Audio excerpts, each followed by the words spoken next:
99% ଲୋକ ଏହି ତଥ୍ୟଟିକୁ ଜାଣିନଥିବେ। ଆମ ଦେଶରେ ଆମେ ଯେଉଁ ମୁଦ୍ରା ବା ଟଙ୍କା ବ୍ୟବହାର କରୁଛେ, ସେହି ମୁଦ୍ରାର ମସିହା ଲେଖାଥିବା ସ୍ଥାନ ଠିକ୍ ତଳେ ଗୋଟିଏ ପ୍ରତୀକ ବା ଚିହ୍ନ ଥାଏ।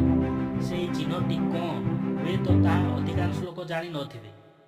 ସେହି ଚିହ୍ନର ଅର୍ଥ ହେଉଛି ତାହା ଆମ ଦେଶର କେଉଁ ସହରରେ ପ୍ରସ୍ତୁତ କରାଯାଇଛି ତାହା ସୂଚାଇଥାଏ। ଯଦି ପ୍ରତୀକଟି ଷ୍ଟାର ଚିହ୍ନ ହୋଇଥାଏ, ତେବେ ତାହା ହାଇଦ୍ରାବାଦ ସହରରେ ପ୍ରସ୍ତୁତ କରାଯାଇଛି ବୋଲି ଆମେ କହିପାରିବା। ଠିକ୍ ସେହିପରି ଯଦି ଚିହ୍ନଟି ଡଟ୍ ଚିହ୍ନ ହୋଇଥାଏ, ତେବେ ତାହା ନୋଇଡା ସହରରେ ପ୍ରସ୍ତୁତ କରାଯାଇଛି ବୋଲି ଆମେ କହିପାରିବା। ଡାଇମଣ୍ଡ ଚିହ୍ନ ଥାଏ, ତାହା ମୁମ୍ବାଇ ସହରରେ ପ୍ରସ୍ତୁତ କରାଯାଇଛି ବୋଲି ଆମେ କହିପାରିବା। ଯଦି ମସିହା ଚିହ୍ନ ତଳେ କୌଣସି ଚିହ୍ନ ନଥାଏ, ତେବେ ତାହା କୋଲକାତା ସହରରେ ପ୍ରସ୍ତୁତ କରାଯାଇଛି ବୋଲି ଆମେ କହିପାରିବା।